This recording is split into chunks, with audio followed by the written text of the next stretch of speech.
guys, check it out. We're walking the streets once again. If you haven't seen my last video, I did a comparison between the Action 5 Pro and the DJI Pocket 3. Now in this case, we're doing apples to apples, more so, while this is still another DJI device. Now, where we are is, again, Action 5 Pro. This is the Action 4. And we are sitting in Middle Georgia, Atlanta area at 6:40 p.m. This, I would say, as you can probably tell, would be, maybe you can't tell, but I would say this is what I would call a daylight video comparison. And that's what this is. This is going to be a daylight video comparison between two Action cameras, the Action 4 and the Action 5 Pro. In these devices, I have set all the parameters the same: Rocksteady Plus, 4K 30, 10-bit color standard, not D-Log-M, -2 on noise, and -2 on the other one. I can't remember the name of that one. I'll put it all down below, but they're all the same. One camera's using one mic, and the other camera's using the other mic. They're the same. With all these together, we're gonna do two main types of activities to test these devices. Now, if you saw my other video where I did the Pocket 3,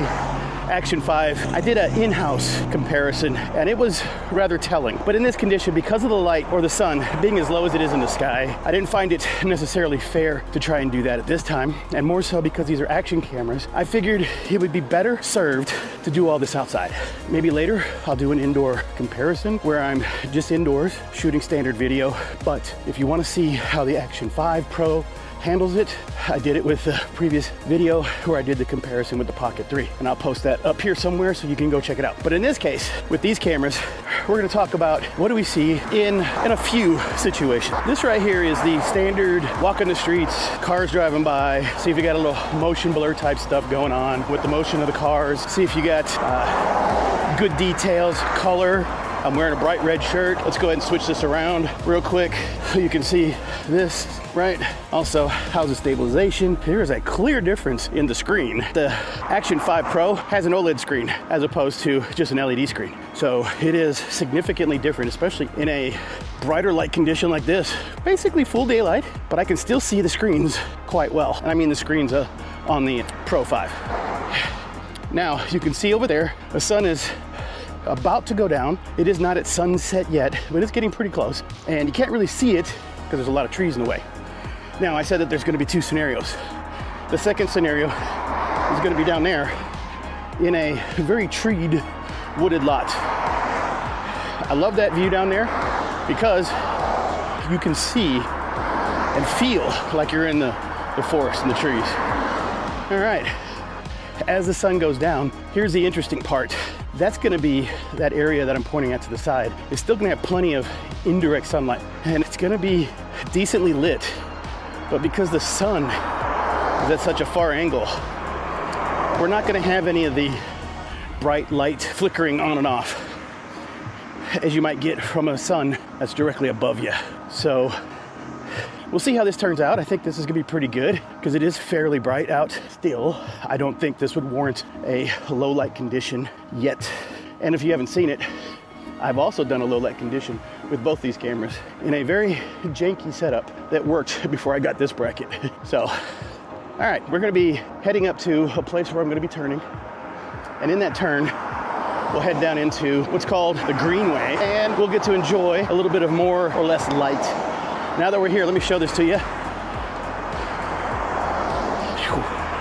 There it is. There is the sun. The sun is low in the sky, very low in the sky, not yet setting. So to my point, that this would be the tail end of a daylight review.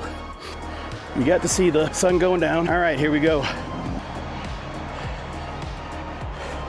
All right, for your own viewing pleasure, you can see where it turns dark, where it's about to get darker. You can see how it's a bit darker in here. I'm showing you first because I have such a bright red shirt on. I'm gonna show you what it looks like with natural colors, right? Green trees. Oh, there's a lot of greens, but not a whole lot of reds and blues and yellows. Oh, there's some yellows actually. My point is, not a whole lot of color range, because while it is kind of fall, we won't see the foliage change until closer to October, which we're technically in October, but I mean late October. All right, so in this area, as we walk through, you'll see that we get a bit darker, get a bit lighter, Let me adjust this camera just a little bit. So here we go. Beautiful section of the wooded lot here. So let's get back to me with a little bit further focal point away. Move the camera away a little bit so you can see what's going on here. I did mention earlier that all the settings are set the same to include a narrow field of view or standard field of view, de-warped. This probably would have been the best time to use a wide angle view because this is such a beautiful place out here. I'll do my best to let you see it all, but as you can see here, how do I look in one of the darker areas, and I'm opening up here in a second into a brighter area. Again, not the brightest because I am at or nearing sunset. So the sun is effectively behind me, moving further down into the sky, and thus getting darker. So again, tree coverage here, got a little bit darker right here, and then opens up, gets a little bit brighter here. And walking over another bridge.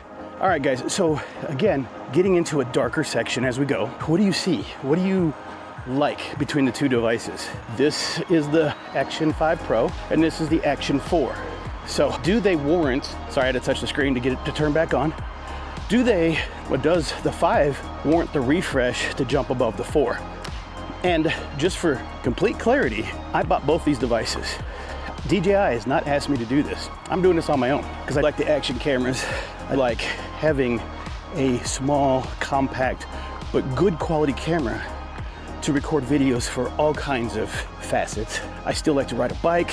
I still have a little scooter. I still like to do some activities. I have another channel that I do weight loss activities. I go for walks just like this. A lot of times I work a normal job and I have YouTube and other stuff that I do as a hobby. I work during the day.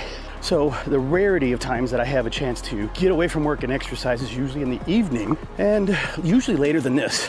And to do that, I need a camera, or I'd like to have a camera where I could, and this is one of those tests I'll do further on, is maybe I can live stream while I'm walking and talking to people and just say, hey, what's up, what's going on, and do a live stream. But where I walk, there are fluctuations of light to darkness constantly, and I want to have a camera that can do both. This is the darkest area in this park, so keep an eye out if details behind me still look good. Do the greens still look good? Does the red, can you see my face? Am I too dark?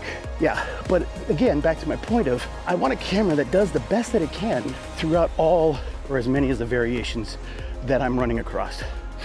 Dark, light, whatever. Stability and stabilization in these cameras. That's across all these cameras. DJI mainly because that's what I use. I've stepped away from the GoPro for a bit, but GoPros, DJIs, and other action cameras, the Insta Ace Pro, those have great stability. An Ace Pro appears to have a really good low light condition. I'm waiting for the second one to come out to maybe consider getting that to see how that does. But the point is, I want a good camera kit that would be enough for me to do all these activities. It's the catch-all, right? I'm not looking to be cinematic. I'm not looking to be the next Steven Spielberg or whatever. I'm just looking to do some decent video quality without too crazy of a setup. Activities where I can just turn it on, and if it's at night, switch it to low light mode or super night mode and go and record or live stream. All right, guys, I'm now back on the street heading the same direction I came from. What do you guys think? Leave it up to you. You tell me what you think between the DJI Action 5 Pro and the Action 4. All right, guys, I hope this was helpful for you. I do appreciate your time, and I'm out.